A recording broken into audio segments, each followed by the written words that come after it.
It was almost summer on the island of Sodor. All the engines were busy. They were looking forward to the start of the holiday season. One morning, Sir Topham Hatt came to the sheds. It's time to get the seaside station ready for the summer visitors. Thomas, you are to pick up the deck chairs and windbreaks and take them to the beach. Yes, sir, tooted Thomas. And he hurried off happily. You're looking very cheerful, Thomas, wailed Diesel. Thomas told Diesel all about his exciting job. Haven't you heard about the curse of the cliffs? Wailed Diesel. No, tooted Thomas nervously. Diesel snorted. Whenever the first engine of the holiday season goes around the headland, a terrible fog comes down over the cliffs. Thomas didn't like the sound of that at all. The engine loses its way, and nobody knows where it goes. Diesel chugged away, leaving Thomas very unhappy indeed. He wished that he didn't have to go to the beach after all. Thomas dragged his wheels slowly along the track. He was very worried. Finally, Thomas reached the supply shed. Workers had loaded his freight cars with windbreaks and deck chairs. Thomas puffed slowly on his way. He was thinking about the curse of the cliffs. Suddenly, he saw Harold the helicopter. Harold had bad news. Thick fog rolling in on the headland, Harold shouted. Puff carefully, Thomas. And Harold whirred away over the treetops. Thomas was very scared now. What if what Diesel said about the curse of the cliffs is true, tooted Thomas? I could get lost in the fog and never be seen again. Thomas puffed fearfully towards the cliffs.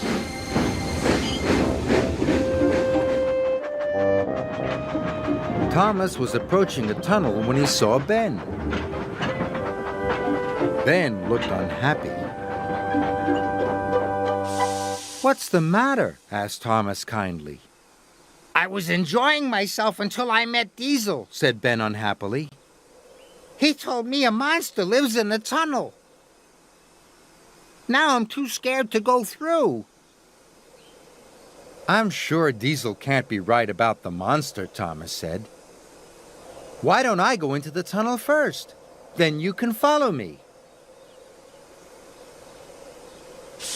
Thomas puffed slowly into the tunnel. He heard a strange noise. Must be brave, he told himself. Thomas was determined not to show Ben he was frightened. He screwed up his courage and puffed slowly on. Then the noise grew louder and louder. And suddenly Thomas saw two eyes peering at him. Now he knew that Diesel was right. Bust my buffers, wished Thomas. There is a monster. Thomas wanted to go back, but he couldn't. He had to help Ben. Must be brave, he chanted. Thomas had to go forward. But as the smoke started to clear, Thomas saw that the eyes weren't eyes at all. They were lights. And the thud, thud, thud wasn't a noise made by a monster. It came from a machine beside the track. It was a generator to power the lights. Then Thomas saw picks and shovels. He realized that workmen must be working there. Diesel was wrong. There's no monster in the tunnel after all. Soon Thomas came across the workers making tea. Thomas tooted to the workmen happily. Ben was also very relieved. You're a very brave engine, said Ben. Now I can finish my job. And he puffed away. Thomas was happy to help Ben. Then he remembered that he still had to get to the beach. And he remembered Diesel's warning about the curse of the cliffs.